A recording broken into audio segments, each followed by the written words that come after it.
Why is that so bright? Let's fix that. That's way too bright. Let's do this. Ooh, there we go. Much better. What is going on, guys? Welcome to the live stream. Hopefully the camera quality is better because I did get a new webcam, so hopefully this is not as grainy as the old one was. And hopefully the connection is better as last time. But Zach, if you or not, who was it? Fresh one underscore Bill. Fort Lewis. The car should be up and running again by May, so I'm down to set up like a little meet thing going on once everything kind of chills out after the whole coronavirus stuff and everything, and people are allowed to meet up again. But the car gets tuned in about a month, so hopefully it is good to go. I don't like how I'm looking at the screen, but the camera's like offset, so that should be fam in the house. What is going on, everyone? I've been here for almost 4 years. Just watched your channel while I was on my recent deployment from 2018 to 2019. I know the struggle. Glad you made it back safe. I spent a couple months over in southeastern Afghanistan back in 2013 to 14. So interesting country over there. But got some good stuff going on for everyone. Hopefully everyone is enjoying all of the STI installs, disassembly stuff, and everything going on with that. The car, I wish it was drivable. I already missed driving the car, and it's only been down for like 5 days. But I just got the secondary air pump delete stuff knocked out last night. That video should be going live for everyone tomorrow at noon. So that way, if you guys are looking to do that secondary air pump delete stuff, we can get that out for everyone. Is the house sold yet? No, not yet. There is an offer on the house, but it was not what I wanted, so I countered. So I'm waiting for the gentleman or gentlewoman to respond to the counter offer to see what they want to do with the house. So hopefully the house does sell here soon. Probably this coming week, I am going to introduce everyone over to the new roommates, the new garage we're moving over to. Whole bunch of cool cars over there. My buddy Matt's house, he's kind enough to let me rent out his downstairs from him and share his garage with him. But he has this insanely built neon SRT. I think it's good for like 700 horsepower or something like that. He's got an Outback that makes about 400 horsepower built for EAT engine. So they're super cool people. So I do want to introduce everyone over to them because they are going to be in the channel quite frequently. So it's not only going to be me anymore. But yeah, that's the house stuff. So hopefully it does sell here soon. A lot of military people here. I'm about to head out, leaving the Subi behind. That is sad. I know the struggle. I did it before, but I promise it'll be there waiting for you when you get back. Yo, what are we doing in this video? So for those who are new to the channel, I do live streams every other week on Sundays to answer questions for you guys, give you guys updates of what's going on. So if you guys do have any questions and I'm not able to fully get back to them in Instagram or on YouTube, we come to the live stream. We answer it all in the live stream and we knock it out all over here. So what do we got going on in the chat? We are filling up. I hope everyone's having a good Sunday too. I think the last one we did was on Easter. So it's been a good couple weeks. So the next live stream for those who are tuning in will be May 10th. Like I said, we do this every other Sunday. So what do we got going on? I was supposed to PCS, but I'm stuck at Fort Bragg because of COVID. That sounds awful. Sorry to hear.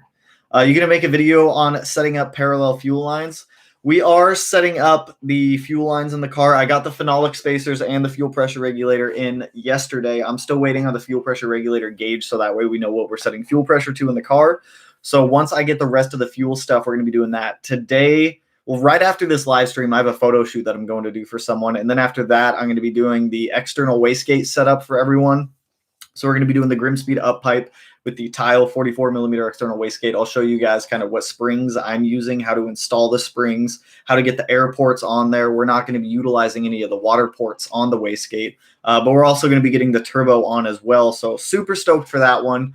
Cannot wait. I'm not looking forward to getting that wastegate on the car though. So get that knocked out this afternoon. So after we get the turbo up pipe, external wastegate, and downpipe back on the car, I get the headers next week. For those of you that are not informed, because I didn't put this in a lot of the videos, I did end up ordering a new header. I got the Killer B 4-to-1 equal length header, the holy headers as people call them. However, I didn't get the coated set, which I wish I could afford right now, but with money being so tight, me selling the house and all these other expenses going around, I had to try to find a more affordable one. So when I was looking for headers, I was looking for quality and good price, but those two just don't mix together very well. So with that being everything that it was. I just ended up getting the Killer Bee headers. So we get those early next week. Once we get the headers in, we can go ahead and start reassembling everything. I have the base map for the car already. So once we get all the parts on there, we can go ahead and load that base map on there, start it up, and make sure that everything is running okay. Does Mr. Matt have an Instagram for the Outback? He does. Matt does a lot of photography also. So if you guys do want to check out Matt's Outback, it's a really cool Outback. A whole bunch of custom one-off stuff going on it. It's Matlas DI, MATLAS.DI. Super cool, dude. Has a lot of cool Outback stuff going on over there. Picked up some RS05RRs this week. I'm jealous because I want those wheels for the BRZ just to get off those heavy, I don't even know, they're niche wheels. I've never even heard of them before. They came with the car, but the RS055Rs are wheels that I have wanted for quite a while. Anki makes some nice wheels. How do you feel about the carbon fiber parts, bro? I got some carbon fiber parts. Got the wing and a couple smaller things. But carbon fiber, if you don't take care of it right, it starts to degrade. It just doesn't look good. You get all the sunspots, the gel coating that they put on the carbon fiber starts to wear off. So if you are going to get carbon fiber, at least like ceramic coat it or clear coat it just to help protect it against that UV a little bit more. So that way nothing starts to erode away. And then your quality, good looking carbon fiber parts don't look like sandpaper. But I like carbon fiber stuff.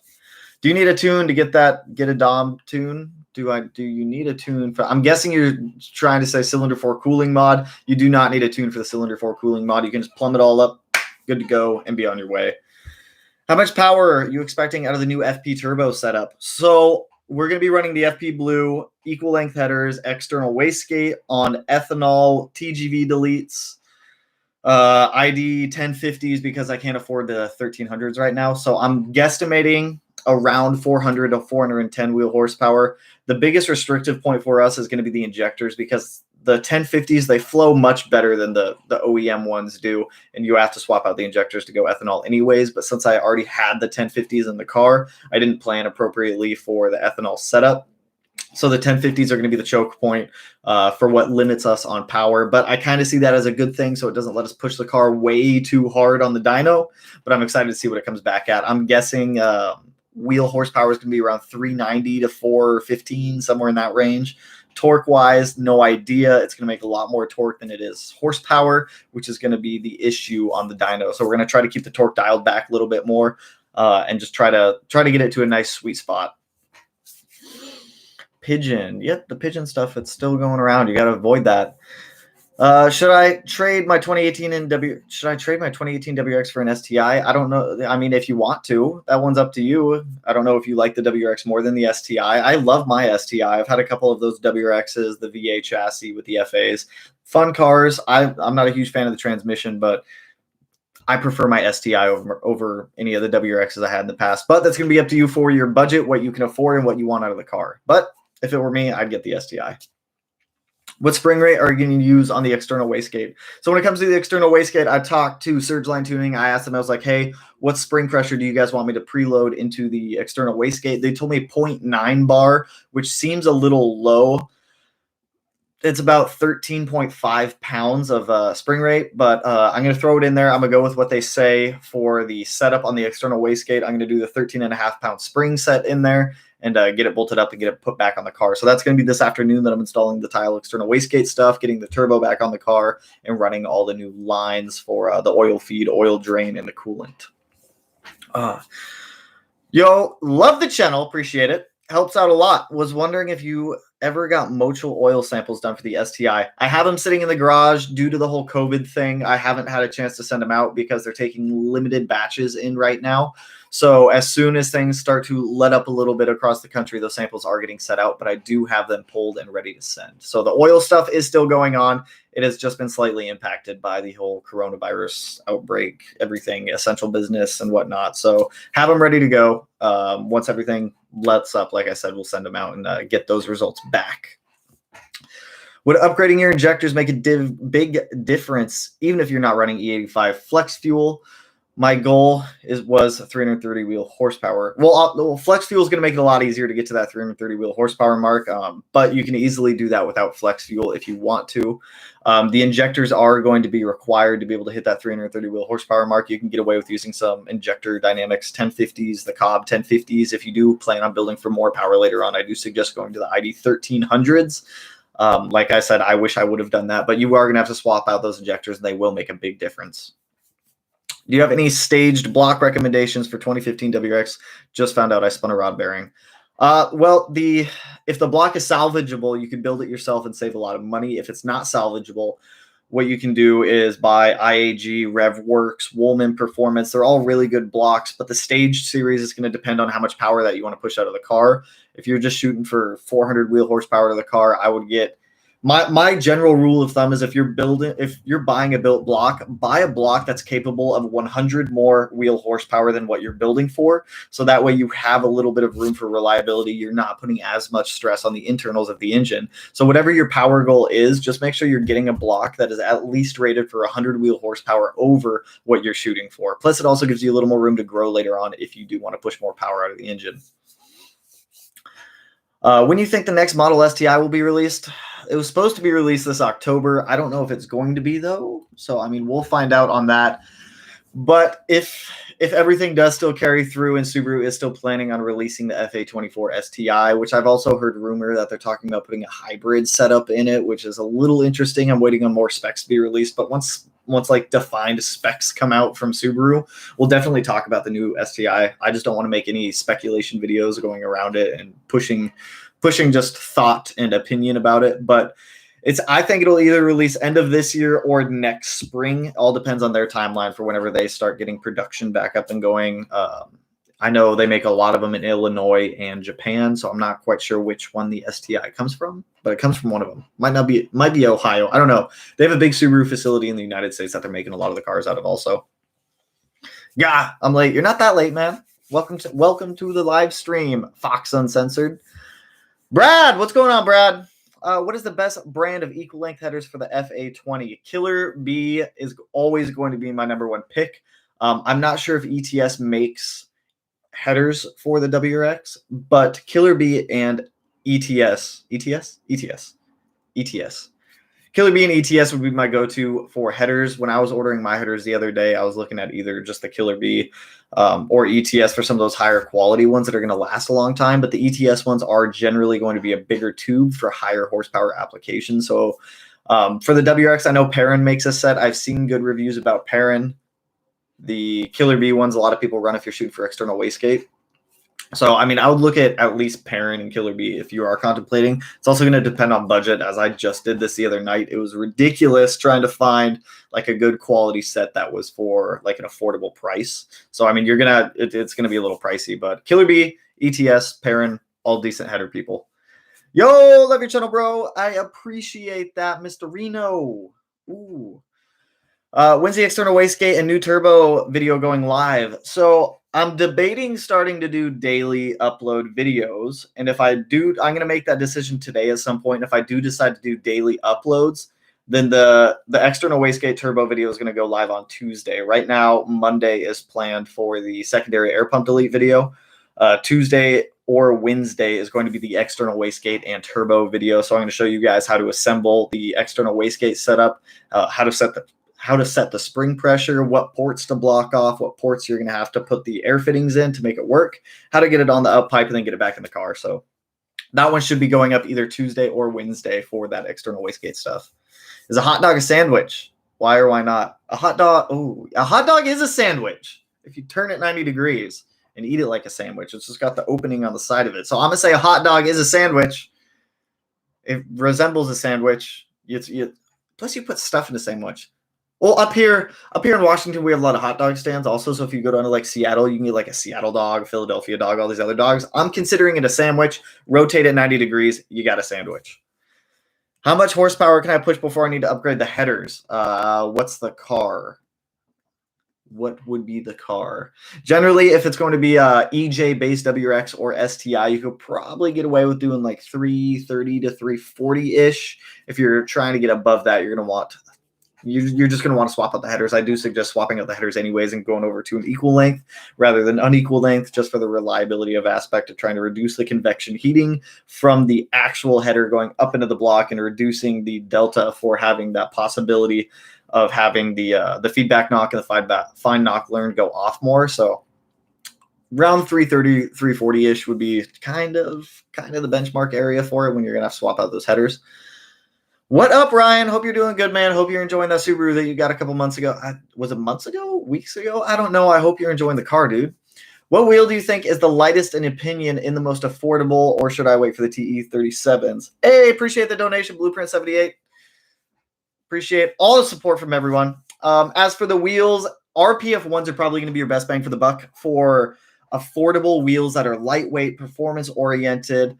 RPF ones are definitely overplayed. Don't get me wrong. If you are looking for another one, I would say the NTO3s are another good option. I used to run the NTO3s, but Anki makes a lot of good performance-based wheels. If you don't mind balling on a budget, SSR has some really nice wheels that are performance-friendly that I've wanted for quite some time. But Anki probably going to be your best go-to for lightweight wheels. Have you seen the unequal length headers for the 15 plus WRX FA20? Why has this come up in every live stream? I've seen the Tomei headers. First of all, I'm not going to spend too much time on this one because I answered this question the other day. Tomei USA and Tomei Japan are two different entities. I fully love Tomei Japan. Tomei USA has I've lost all respect for them by releasing that unequal length header for the WRX. You're losing performance. You're taking a turbo and a header setup that has been like perfectionized from Subaru. You just swap out the headers, you swap out the turbo, you have a good setup right there. You take unequal length headers, you put it on a turbo that's twin scroll and meant for equal length headers. You're killing your performance. Also, appreciate the donation, Scott Logan. All support helps from everyone. Thanks for the consistently awesome content. Anytime, whole bunch more coming on the way. But that unequal length header, please don't buy it. I don't advise anyone to buy that Tomei unequal length header for their WRX. You're going to lose performance. You increase the chances of having feedback knock and fine knock learn going off in the engine. Just don't take a step back on the FA20 platform. Keep it with the equal length headers and just keep running those ones. Don't suggest the unequal lengths at all. Smokey the Great, what's up? What's going on, homie? Hope you're having a good day.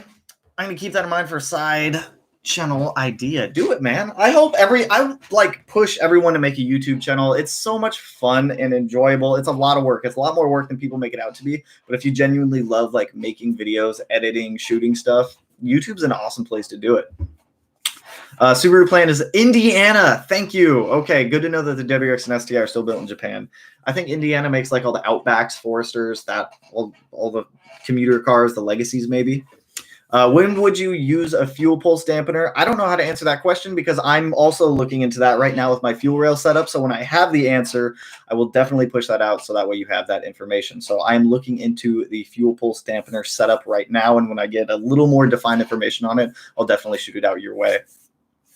What's the purpose of the secondary air pump? It's for emissions. It's all emissions based when it comes to pumping air into the system upon cold starts or whenever the system needs to push that air through. So the secondary air pumps fail quite a lot, and they're pretty pricey to replace from Subaru. I think I saw someone quote on one of the videos I posted the other day. They spent like warranty covered it, but I think warranty said it was around $2,500 to replace the air pump system, which is absolutely ridiculous. Not even gonna mess with that. Plus, by taking the air pump system out, you're freeing up a lot of room in the car. So if you look at the front of the EJ, you have an air pump on the far right. That's your secondary air pump. It's the main pump. And then you've got hoses that run back to two solenoids with a barometric pressure sensor sitting in the top of one of them. And then you have these like EGR type tubes going to the back of the heads on each side. So being able to pull all that out really frees up a lot of room, drops weight also. If you really want to look at it from like a performance aspect, you're dropping maybe 5 to 7 pounds by taking that system out. I'm going to tell you that video goes live tomorrow. For anyone watching that secondary air pump delete, getting that barometric pressure sensor out of that solenoid is probably the worst part of that install. And I really don't suggest anyone do the secondary air pump delete if you have your intake manifold on, your up pipe, and your turbo. You'll see why in the video, but it was even with it all off, it still was not enjoyable to do. What about IAG's unequal length header? Does IAG make headers? I didn't know IAG made headers. I'll have to look into the IAG setup because I didn't even know they made headers. But I'll look into them. Used 2019 STI goes for around 30K minimum. If I trade in my WRX, that's 10K more. You are correct. It is 10K more. That's why I say keep in mind your insurance will probably go up also if you swap over to that STI from your WRX. The STI, like I said, it's all going to depend on what you want out of the car, what your end goal for the cars are. If you are shooting for like much higher horsepower later on down the road, the STI, just based off of its track record of having 20 years in the US almost now, it's tuner friendly. Tuners know how to do it. There's a lot of people out there who can give really good guides on how to make the power. With the FA still being somewhat new, there's still some ambiguity between what's going on there. I don't know my WRX yet, but I love how much information I learned from your videos. Thank you. I appreciate that. I'm just trying to make modifying easier for everyone by making these installs, putting them out there, covering some of the commonly asked questions so that way people aren't searching through hundreds of forums trying to find answers. You still on the stock block, right? Thinking about heavily modifying my 2019 STS since apparently the Type RA short block. You're right. I don't have the Type RA short block. I was a couple years late to that. So my car is a 17. I'm using the older EJ 257, and hopefully it'll hold some power and not completely grenade on itself. So the reason, well, I kind of wanted to also, but one of the main reasons that I set out doing this, it was kind of like an experiment to see how much power I could push out of the stock block before it decided to grenade itself with using all of the longevity mods. So after we get the header on the car, that's going to be every longevity mod covered on the car, or at least for the EJ. So seeing how far I can push the EJ using all of these reliability mods to increase the engine longevity, I'm very curious to see what I can actually push out of the block and see how long it'll last. But the 2019s with the Type RA short block, I've seen some of them go on a dyno and make 500 plus wheel horsepower. It's insane. It's insane. Not saying that everyone's is going to do that, but I've just seen a couple of them do that. So they definitely do have stronger internals, and they can be pushed a little bit harder. Yo, what's good? What's good? Do you still have your stock STI wheels? If so, I'll buy. I sold those stock STI wheels like a year and a half ago. I haven't had those in a long time. But hey, if I ever get another set somehow, I'll definitely let you know. Hi from Maine. Hello. I haven't been to Maine in a long time. Last time I was in Maine, I was in Portland, Maine. It's weird because I didn't know there was a Portland in Maine. There's also a Portland in Oregon. Too many Portlands. Hey, bro. Love the channel. Love the energy and the enthusiasm. Thank you. Appreciate it. All the support and all the time. What else we got going on? What spark plugs Tomy does? I don't know what that's in reference to. What spark plugs do you recommend on your motor? I have a 15 WRX. So I always use the NGK 2309s. They are the one-step colder plug. The part number is actually NGK 2309. I think it's about $40 to $50 for a set, but those are the spark plugs that I've always used, and I always use it. Cobb Stage 3 kit, not worth it. I think you can piece together your fuel system a lot cheaper than buying Cobb's pre-staged kit. I did it on my car. I went with IAG stuff because it was cheaper. So, I mean, if you are looking for all those fuel upgrades like Stage 3, I would definitely say piece together your own kits because you are going to save money. Bro, I'm in Sydney. I don't even have a WRX. I got a normal hatch Subi 2011, but I still enjoy watching your videos. Keep it up. Sydney, Australia? Woo! I haven't been down to Australia in a while. Last time I was in Australia, I was in Melbourne. Australia is a really cool country. If anyone does get a chance to go down there, highly suggest it. But appreciate the support and the time you spend on the channel. And even so, that you have a 2011 hatch. I'm guessing. Yeah, hatch. Still a fun car. Still a fun car. You get better gas mileage than a lot of us do. So I give you that. We live near each other. Were you going to feed your girl corn? If so, tempting. Yes. So I am going to be running E85 on the STI. I'm going to be stocking it up. So there's an army base near me called JBLM. I still have my old veterans ID, so I can still get on base. So I'm going to be stocking up probably 10 gallons of ethanol at a time. The STI is not always going to be running on ethanol. I am going to swap back and forth between pump gas and flex tunes, just because I don't want to consistently be going out there to get ethanol all the time. But whenever I do want to run ethanol, I'll have the E85 ready to go, so we can just toss it in the car, go beat on it a little bit, and romp it around because it's fun. Ethanol smells good too. So I'll definitely make some ethanol storage videos coming up also, because I know I'm not the only one out there who's going to be storing ethanol. So after I look into the proper ways to store it, having like the fuel station kind of built out, I'll go over that with everyone as well. But I'm going to be storing ethanol to be running on the car. Recently, on 2 occasions, I've had my dam drop to 0.75. That's terrifying. That is terrifying. It's not terrifying, but I would keep an eye on it. I'm on the same tank of gas. I would run through that tank of gas that you have in the car. Go to a different fuel station, run it through there, see if anything's changing. They might have gotten some water in their underground fuel tanks. So just keep monitoring it. If the fuel doesn't correct it, shoot me a DM on Instagram. We can talk about it a little bit more and try to help diagnose your issue a little bit. Fun fact. Oh, I like fun facts.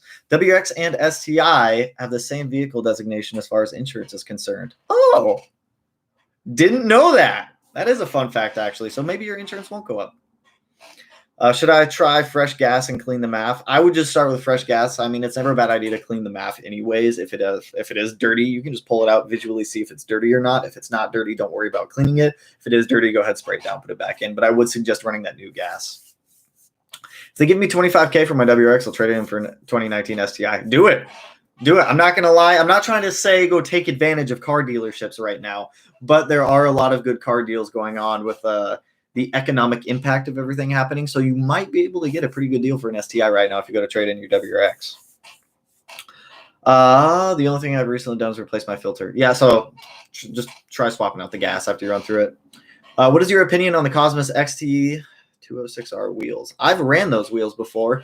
Didn't like them, actually. So ran the Cosmos XT206R wheels on my old 2008 STI hatch. And I hated the way that they looked when I got them. First of all, I was mad at Cosmos because I was living down in Louisiana at the time. So my shipping address was Louisiana. My billing address was Washington. Cosmos mailed 2 of my wheels to Louisiana and the other 2 up to Washington. So first of all, I was annoyed with Cosmos because they did that. Second of all, the wheels didn't... the finish on them didn't really hold up very long. This was in like Cosmos Racing's like early days when they first like started pushing out wheels. So I'm sure their quality control has jumped up a lot more. But from my experience, what I had, what was that, six years ago with Cosmos, I didn't like what I got, but they've probably gotten better by now. So if you are looking at the Cosmos XT20 at 2, those wheels, you know what I mean? They do look good. They are a little heavy. Just keep that in mind. IDK, why your channel hasn't blown up yet? Shit is dope as fuck. Thank you. Thank you. I don't know. YouTube algorithms, they're all over the place. They like consistently change. I have no idea. Maybe people just don't want to click on it. I don't know. I enjoy making the videos. I'm not too concerned with massively trying to explode or grow the channel right now. I'm just enjoying doing what I'm doing for it, helping people out, making the videos, adding a little bit of cinematic stuff in there when I can, which by the way, it's very difficult to get a lot of those shots when I'm working in the garage also, because I'm like always covered in oil, coolant, grease, and I don't want to touch the camera all the time. So it's, I'm like consistently washing my hands just to be able to touch the camera, but I do appreciate the support. It's awesome. Do I really need to worry about cleaning the back of the intake valves for my 2015 WRX direct injection? Yes, you do, because you don't have fuel washing over the valves. You are going to get a lot of carbon buildup on the valve, so I do suggest walnut blasting your valves every 30,000 miles. If you don't feel like doing it, Subaru can do it for you also. Not sure what their prices are, but I do suggest that you clean the valves at least every 30K. Ooh, Smokey the Great. Smeedia. Ooh, I see that orange tag. Is it 12 to 14 WRX hatch better for half daily use, or is the 12 to 14 STI still good? I would get a hatch over the sedan if I had the option. I like the hatches a little bit more than sedans. They're a little more user-friendly for daily driving, especially having all that room back there. Plus, I like the styling of the hatch. But if you are getting one, yes, they are great dailies. I dailied mine for my old one for 3 years, and it was fantastic. I was able to throw a whole bunch of stuff in it. It didn't get good gas mileage. Just remember that. I mean, it's an STI or WRX. They're not going to get the best gas mileage unless you have a FA20. Those ones get incredible gas mileage for some obscure reason for that direct injection. But yes, I would suggest snagging a 12 to 14. You could do 11 to 14 for the GR series, GRGV. I just would, if you are looking for one, 11 to 14 great daily drivers. Greetings from Toronto, Canada. Hola, what is going on up in Canada? I hope you are having a good day up there. I hope the weather is nice like it is down here. It's very bright, very sunny today. Really over the rain that we've been having. It rains like half the day, and then it's sunny the other half of the day. I'm getting a little parched. There are only 285 gas stations in New Jersey. What's the alternative you recommend? If you can't get ethanol and you are trying to help get the cooling benefit from ethanol, methanol injection is a good idea. A lot of places store methanol, like the chemical. Methanol injection is a good way to go. A lot of people use methanol injection on a lot of other platforms. A lot of people use them on Subarus also. So if you can't get E85, methanol is a good alternative to go for that. How difficult was the JDM steering wheel install? Thanks for the help. It wasn't difficult at all. So the JDM steering wheel, I love that steering wheel. Also, I do suggest that OEM Alcantara wheel for anyone. But there's just a couple like clips. You stick a flathead in there, pop them down. Make sure you have your battery disconnected. The battery is fully discharged out of the car, so that way your airbag might not explode on you. But super easy. Pop in the clips. Airbag comes out.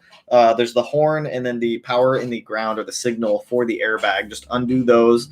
Old wheel comes off. I highly suggest just breaking that nut loose a little bit so that way you have room to move the steering wheel without taking it fully off, because I made the mistake of pulling a steering wheel off and the clock spring came out with it. And I promise you, you do not want clock spring issues. They are the worst. I would not wish a clock spring issue on anyone. So what you want to do is just loosen the nut a little bit. Just give the steering wheel a little jiggle till it breaks free. Once it hits that nut, take the nut off all the way and then get the steering wheel out and then just reverse process to get that thing back on. But do not take the nut off all the way and then pull on the steering wheel. Clock spring coming off, I promise you, is the worst thing that'll happen to you. Hey, bro, greetings from New York. Hola, hope you're staying safe out there. I too have a 17 STI, and you've inspired me to aim for the FP Green. Currently, Stage 2 Plus fuel upgrades similar to your setup. I've been following since 2K. Woo! Keep up the good work. Appreciate the support since 2K. That has been a little while. I think that was like December-ish, maybe. I don't know. Appreciate the support regardless. I kind of wish I would have got the FP Green, but I know that would have pushed the OEM block a little too far. So I am curious to see what the FP Blue can do. I know a lot of people are also following to see how the FP Blue responds to being tuned, especially paired with ethanol and everything else we have going on in the car. So I'm extremely excited to get that FP Blue going on there. But I do appreciate the support as always. Hi from Texas. First recommendations to mod a stock 2018 STI. Driver-centric mods are always my number one go-to whenever it comes to first mods. Learn how the car drives and then modify after you've kind of felt how the car is actually responding to you. So what I suggest is getting rid of all the gummy bushings in there, putting bushing inserts in, swapping bushings, stainless steel lines, stronger mounts, so that way you're getting a better feedback for what the car is doing. Once you've kind of analyzed and felt how the car is responding to how you're driving it, then I'd suggest going in and doing some power mods, some handling mods, and some other drivetrain stuff. But I would always suggest doing those driver-centric mods first, so that way you can kind of get a feel for the car before actually jumping in and modifying it, because the last thing you want to do is spend money on modifications, then go back and be like, well, I didn't really need or want this. So just start, get a good feel for the car, driver-centric mods first, and then go into some power mods, handling mods. Nice build. Hey, appreciate it. Appreciate it, oh, God, I'm going to butcher all of these names. Subulysis. I'm not even going to give it another attempt, but I appreciate it. You've been around for a while, my friend. Appreciate the support. How reliable do you consider a 0 to 10? An STI 0 to 10. I'm going to need a little more clarification for that. Do you mean like a 2000 to 2010? Or was there supposed to be like another number in there, like 08 to 10? Give me a little more clarity and we'll come back to that question.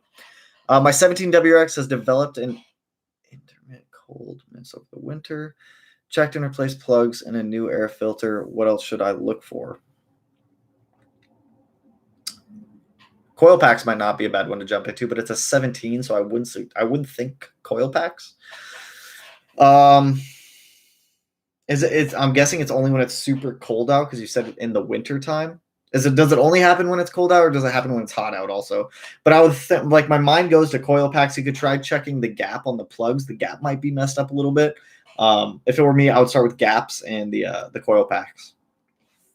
Is it worth to DIY alignment? Just put T and coilovers in. I only do DIY alignments. I do not pay shops for alignments, because first of all, my car can't fit on an alignment rack, or the STI can't fit on an alignment rack. Secondly, laser alignments, they're not always accurate. I feel like doing a garage alignment, doing a DIY alignment is much more reliable in terms of me knowing this is what I set everything to. This is how I want the car to handle. I can easily make adjustments on the fly when I need to. Like I was saying with those laser alignments, you could throw a car up on the rack, laser align it, pull it off, put it back up on the rack, re-laser align it, and the readings are going to be completely off because the car has to be perfectly centered on the rack to be able to get like accurate, good, consistent readings. So if you know how to do a DIY alignment, I do suggest doing one. There's a lot of videos out there on them. I did a video, it was like my 5th upload, I think I did, was a DIY alignment in the rear of the car. So how to like align the rear. So do suggest DIY alignments if you are looking to do that. Getting ready to install a 20G 85 1050 equal length. I feel like we've talked. Stumble kit, looking to shoot for around 380. Does that sound about right? That sounds about right. You should be solid on that. You shouldn't have any issues. You should be able to make it. Yeah, you should. Yeah, the 1050 should be able to get you there. I wouldn't worry about not being able to hit 380, especially with that 20G. Get a lifetime from Firestone for alignments. If your car can fit on the rack at Firestone, that's another good option to do. Also, do you recommend for short blocks IAG out front Crawford? Crawford's going to be very spendy for blocks. I tell you this now. IAG is a really good one. I have heard that their blocks only last around 30,000 miles or so, but that's also going to depend on how you drive the car, how you take care of it. Ideally, my preferred way to build a block, there's this dude named Woolman Performance out in, I think, Eastern Washington. What he does is he uses seasoned case halves for the blocks and then builds off of those. So that, because over time you have a expansion of the metal from the block from the heating and the cooling process, so that changes the dimensions of everything inside of the block. So when you're getting a brand new short block, you're setting it up, yes, you can get a good solid block, but you're not going to have the seasoned block like you would from another used short block. So ideally, I personally like using seasoned short blocks over brand new short blocks, but I am kind of curious to test out a brand new short block. So IAG is one of the ones that I do want to test out when the STI's engine does go kaboom, because we all know at some point it is going to go kaboom because I am pushing this thing pretty far.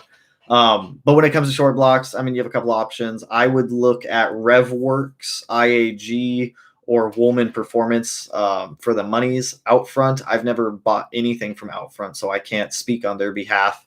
And I just know Crawford is extremely expensive whenever it comes to their blocks. If buying a new STI, would you recommend waiting to mod your engine after your warranty expires? I made an entire video on that one. I would swing back to that video because that's an in-depth, like, internal dialogue that you're going to have with yourself. When I bought my car, I've voided the warranty in the first week only because I knew what I wanted to do to the car. I've had a lot of experience with the cars, so it's really going to come down and depend on what you want to do with it. But I do suggest going back to that should you void your warranty video that I made a couple months ago and giving that one a watch. Would you recommend, what coilovers would you recommend for 15 plus STI? Going to depend on your budget. But I normally go with the Fortunato 500s or the 510 series. I've used BC Racing in the past. They've always tend to seize up on me after like 7 months, and it's awful trying to unseize coilovers. So I would go for something a little higher end. They're only a couple $100 more. If that means saving for another couple weeks, I do suggest getting the Fortunato coilovers. KW is really good. Yellow Speed Racing is a new and upcoming company that I've been seeing come out with a lot more coilovers. But Fortunato, Yellow Speed Racing, and KW if you can afford it. Have you considered doing a meetup or collab with other YouTubers from Washington like my WRX channel? Yes, I have talked to JR. We have talked about setting up a collab in the near future. I know he's been away for work down in Oregon. I didn't want to take him away from his family, and with all the coronavirus stuff going around, we just haven't done it quite yet. But we are planning something here in the near future, so that will come. No shit, wait to mod your engine until the warranty expires. It's personal preference. All personal preference on that one. I started modding mine immediately, like I said. How reliable would you consider 15 plus STI? Very reliable if you do the right modifications. The 15 plus STI's fuel system is a little weaker than the previous car or the previous chassis have been. So with the 15 plus STI, you can't run an intake or a downpipe combo together without modifying the fuel system. But if you're looking for just a stock car and you don't want to modify it, extremely reliable. If you are looking to modify it, just keep in mind that if you're shooting for power, you're going to have to do the fuel system with the downpipe and the intake combo on there. Sorry, I meant is the WX hatch better or the STI hatchback better for half daily use? LOL, using it family type stuff. The only real difference you're going to get between the two, the STI is going to have a slightly worse fuel economy. Outside of that one, if you're looking for just the same generation hatch, I would say grab the STI. It's going to be a little more fun. You're going to have at least that DCCD to play with, that vehicle dynamic controls, and the SI drive. So you get a lot more options with the STI. So I would suggest snagging an STI. Plus price point, they're not too much more than the older WRXs right now. Crazy the numbers y'all get at sea level. How high up are you, my friend? Oh, Colorado. Yep. You are pretty high up in Colorado. No, there's less air, less fuel, less boom. What Subaru do you recommend for daily? I've the ultimate daily Subaru that I've wanted forever. I want a 2008 Forester XT Sports Edition. Wanted one forever. I think that is the ultimate Subaru daily driver. That is fun, has space, and looks good. But if you're looking for more of a general answer to that one, the hatchbacks are really good daily drivers also because you have a lot of room. If you want something that's more fuel economic, if you want something that's more fuel efficient, I would look at the VA chassis WRX with the FA20 in it. They get extremely good fuel economy. Which do you prefer, DynoJet or Mustang Dyno? Love your videos. Hey, appreciate that. And I have no preference on dyno, to be honest. Tuners select their own dynos, I believe. I'm pretty sure they buy their own dynos. I don't think they get issued a dyno when they become a tuner. But my preference more lays with who am I going to get the car tuned, and whatever dyno they have is whatever dyno they have. I know that all dynos read differently. I still have a lot of research to do into dynos to learn more about them, but I don't generally pick a dyno. I'm more based off of the tuner I'm going to. There's a weird like trust factor that you build with your tuner over time. So I've been going to. I originally went to when Cobb owned tuning shops. They had Plano, Surgeline, and then they had one more. I think it was SoCal. And I had Plano tune my first STI, and I've had Surgeline tune all of my other ones. So that relationship that I've developed with the Cobb certified tuners, the Cobb pre-owned shops. I don't know what they referred to as now, but now it's just like Surgeline tuning, Plano tuning, or whatever. It's just the tuner that I base it off of, and not so much the dyno. Coilovers, HKS. Ooh, another good one, HKS coilovers. I have an 18 BRZ and plan on going supercharged. The supporting mods I'm getting are oil cooler, fuel pump, and injectors. Do you recommend any others? Air oil separator or catch cans. Since you are going forced induction, you are going to be pushing a lot more of that oil vapor through the intake track. I have that radium dual catch can set up on my BRZ right now, and I'm not even forced induction yet. We are going to be doing forced induction on the BRZ probably end of this year. We're either going to be doing a turbocharger or a supercharger. So for everyone who's a fan of the FRS BRZ GT86 stuff, that is going to be coming soon. But I would also suggest grabbing some stronger mounts for the engine and the transmission also, since you are going to be pushing more power through it. Grabbing either an air oil separator or a catch can, and then a larger radiator just to help with the cooling of the engine, since you are going to be putting more load on it. Do you really have COVID-19? Is that a rumor going around? I do not have COVID-19. There was a scare a couple weeks ago where I came into contact with someone. I went and got tested. I got put on quarantine for a couple weeks. I think a lot of people missed the video where I gave the announcement that I did not have it, but I do not have COVID-19. I do not have coronavirus. I never contracted it. It was just like a weird strep throat that was not like a normal strep throat. I had like a baby voice for a while because my voice was going in and out. But no, I don't know if that's a rumor going around, but no. Do you have problems with your 3P bot? Oh, 3P bot hitting the correct pressure? Yes, actually, I do. So the STIs on Airlift Performance 3P. All of my presets are preset into the airlift suspension. This is something that you guys should keep in mind if you are considering going air suspension. But the 3P, it'll get close to where it needs to for pressure, but it always bounces up and down a little bit, especially if I haven't recalibrated it in like 5+ months. I always go in, I recalibrate it, I re-update it, and I got your no pigeon shirt coming. Hey, thanks. I have mine coming too. I'm still waiting on that thing to show up. But that 3P system does take a while to actually like level out. It's stupid. I'm over. I'm getting real over air suspension real quick with this car. The rear bags still leak. I can't seem to get it sealed up to save the life of me. I think it's the manifold again, so I need to contact Airlift and try to get the manifold swapped out again. Actually, this is probably the best time to do it while the car's down, so I should probably do that tomorrow.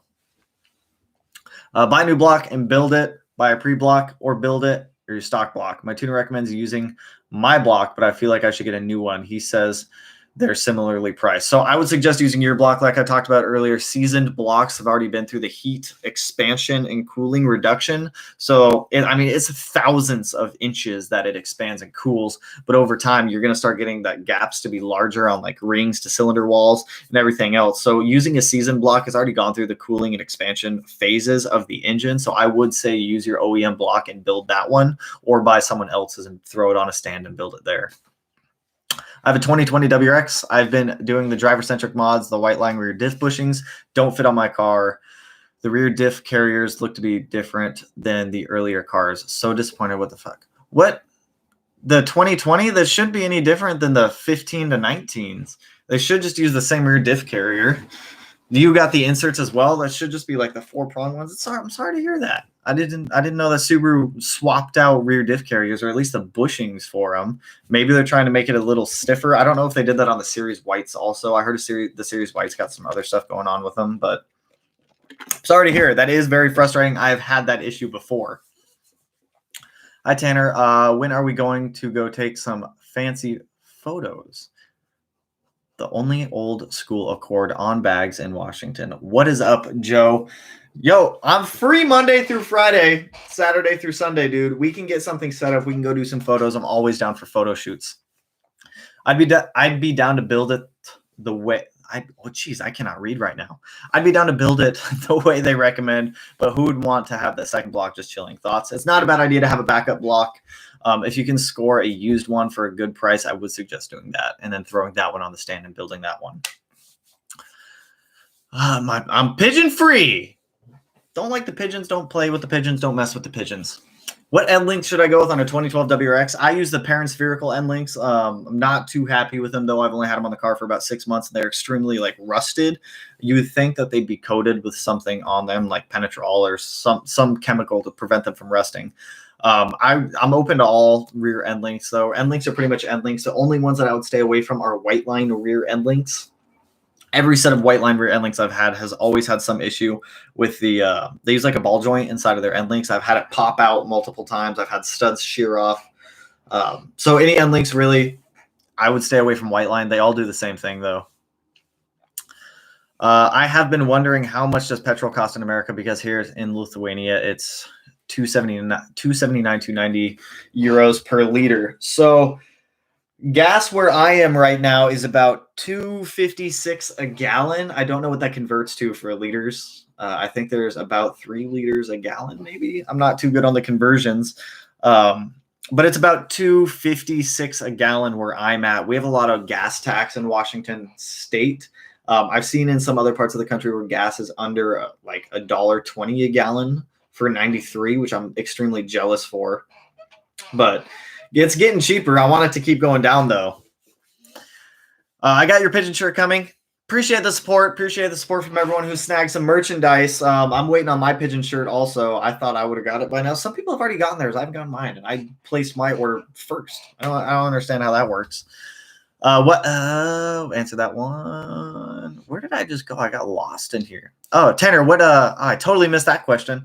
Tanner, you think going ProCharge or turbo would be better for the BRZ? Depends on what you want. The ProCharger or Supercharger will get a more linear power feel. And it's going to be a little more difficult to turn up the boost extremely high because you can only go so far down in pulley size versus a turbo.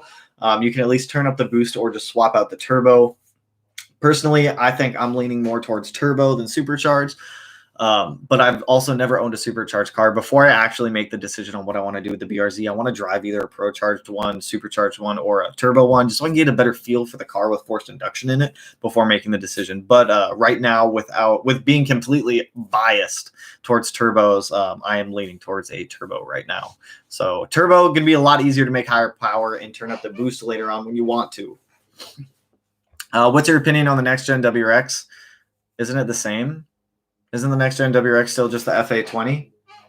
I believe. I haven't looked into it, so now I need to look into that because now I feel like there's specs that came out that I haven't seen.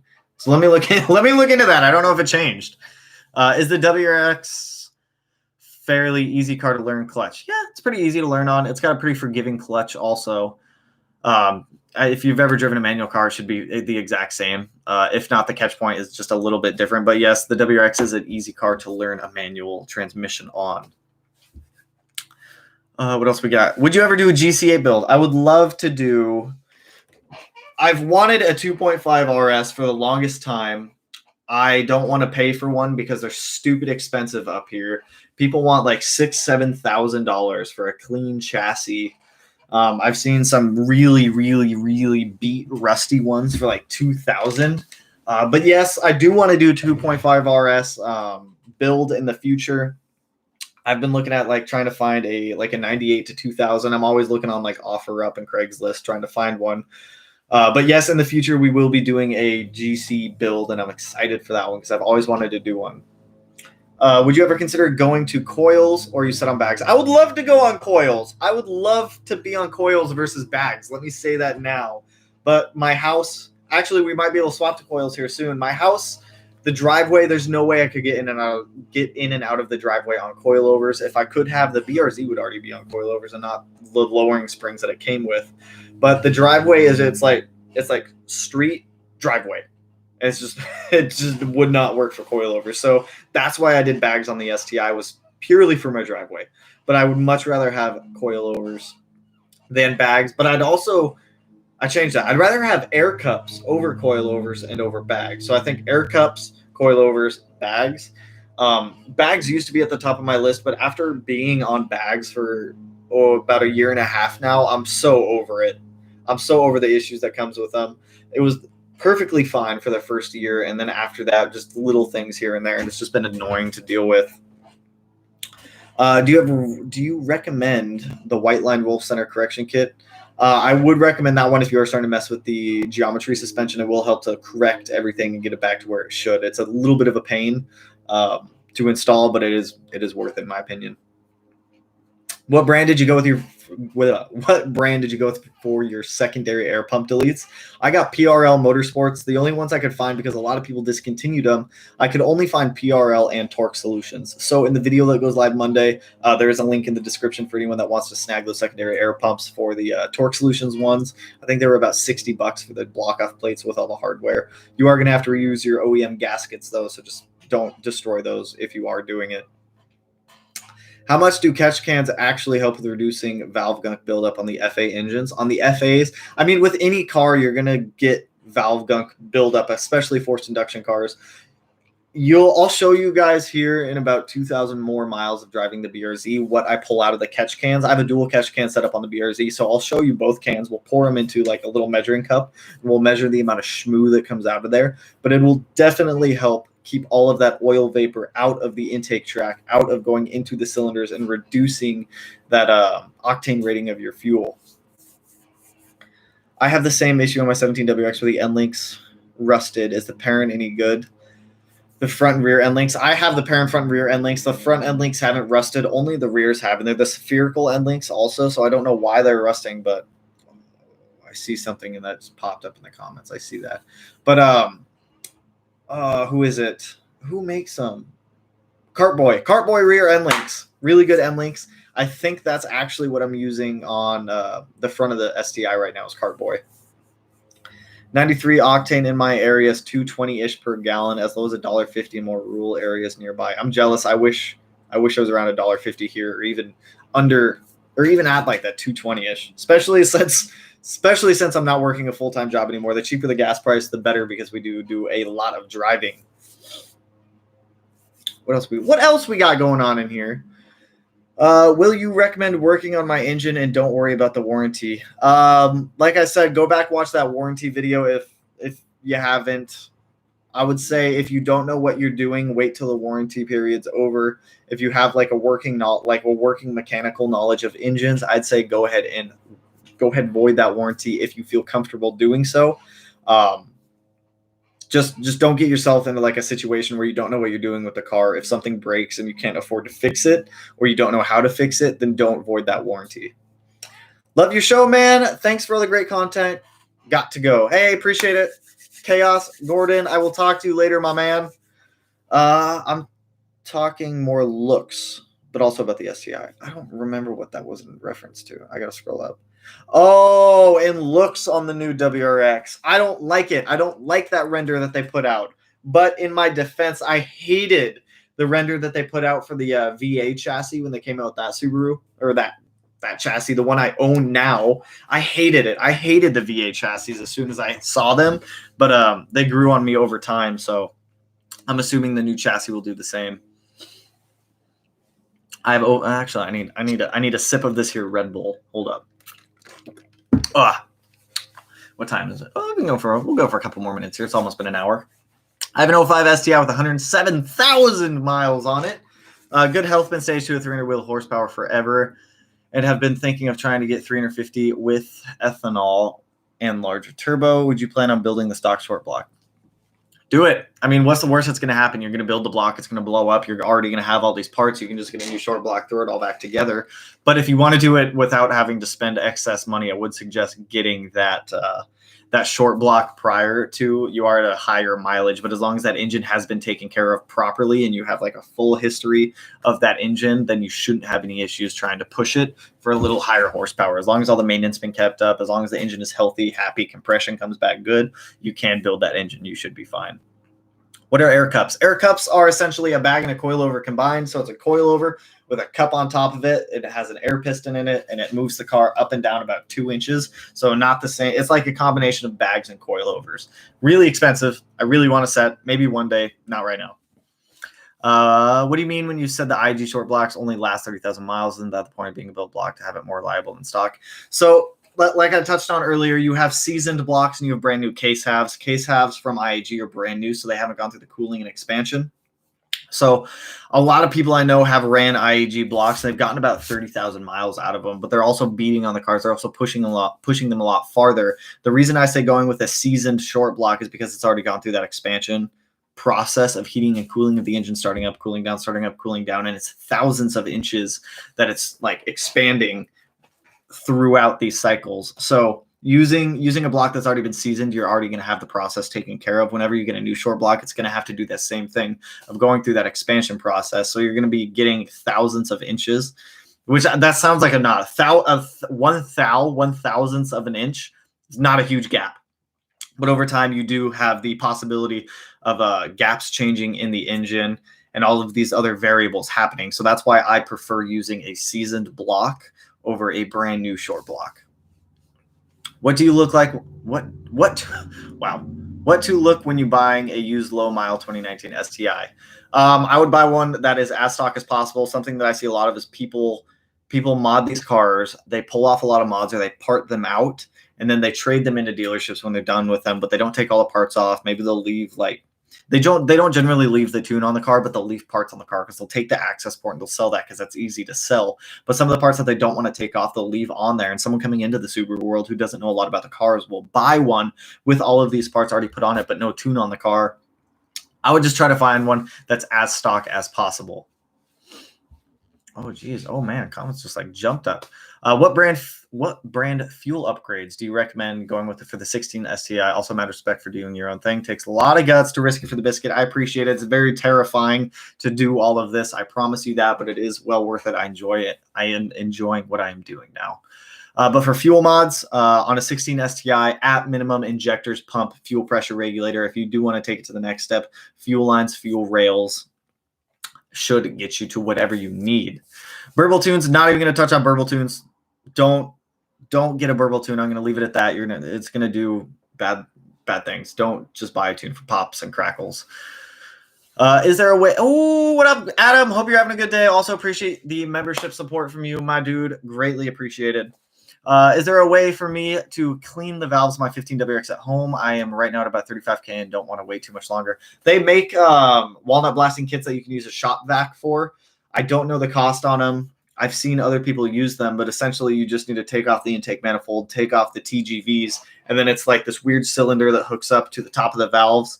And you have to make sure the valves are closed also because you don't want the walnut going into the cylinders. But essentially you're just blasting all this walnut at the valves. That's getting all that carbon buildup off. And then there's a vacuum that's sucking up all of that walnut material, so that way it's not staying inside of the engine. They do make like do it yourself at home kits specifically for the WRX, I would look into those. I'm gonna guess they're probably around like $250 to $400 is what I would guess, but you can definitely reuse that kit the next time that you have to go to blast the valves. Yo, Tanner, what up, Roy? Still Endlink stuff going on. A lot of Endlink talk today. Is it better to drop in internals or a built short block? There's a lot of like Endlink and built short block questions today. Semi or closed deck, are you worried about piston ring clearance not seating with OEM specs? I need to read that. Is it better to go drop in internals or built short block? We'll do this in segments. So depends on the build that you're trying to do and what you want out of the car. Personally, if it were me, I would just pull apart the OEM short block and I would build the internals. I would source all of my own internals and build them that way than just buying like a pre-built or a preset kit to put into the car, because I'm like very picky with how I build my car, so I'd want everything the way that I wanted. Yes, there's been like a lot of like research put into like these pre-built kits, and if you don't want to do all the research to like source your own kit, you can definitely get those pre-built ones, which is not a bad idea. And then going into semi or closed deck, also going to depend on power goals of what you want out of the car and how much reliability you want out of it. Are you worried about piston ring clearance not seating with the OEM spec? So the reason I would be worried about with the clearance issue is just from that expansion and contraction of a new short block going through that heating cycle over long term. So it's not going to happen immediately. No, maybe 30, 50,000 miles, 60,000 miles into the car. But the ring clearance will change. Maybe not dramatically, maybe not drastically, but it's going to change. So if I can just eliminate the variable of having to worry about that and getting a seasoned short block and building it myself, that's the route that I would go to do. What up, Andy G? Andy G? What up? Finally getting tuned tomorrow. Thanks for all your help with the process. Wish me luck, dude. I wish you the best of luck on your tune. Hopefully everything goes well. Dyno days are one of my favorite, most exciting days, but they're also absolutely terrifying because no one wants their car to blow up on a dyno. We will go down to Sean's question and then we'll wrap this up. So, is there issues with some AOS in the winter climates? If so, what brand do you recommend? So yes, there are issues with air oil separators in extreme cold temperatures. So you run the issue of the drain line clogging up and freezing from moisture and condensation buildup. I've talked about this before, but IAG put out a statement. Hey, I appreciate the donation, Christopher. Greatly appreciated, and all support going to the channel is great. Thank you. I don't know how many times I can say appreciate it, but I appreciate it. But IAG did release a statement a couple of years ago on their Facebook. If you go on their Facebook and you search for it, you'll see that they said in these extreme cold climates, you're supposed to like disconnect the drain hose or something like that, because you don't want all this like back pressure and back oil filling up the system and then not being able to escape and then backflowing back into the engine. But you do run the possibility of having that. That's going to be with all air oil separators that utilize a drain port. Just keep that in mind. If it is like an extremely cold climate that you're in, I would swing back over to IAG's post, because I don't remember what they said to do with that, but they do have like a full statement disclosing what you need to do to be able to compensate for that. Does a downpipe make a noticeable difference where the stock one is restrictive? I have a catback N1 and want to complement it with a downpipe 15 STI. So with the 15 STI, you cannot run an intake and a downpipe combo. Just keep that in mind. Your fuel system will not be able to keep up with it.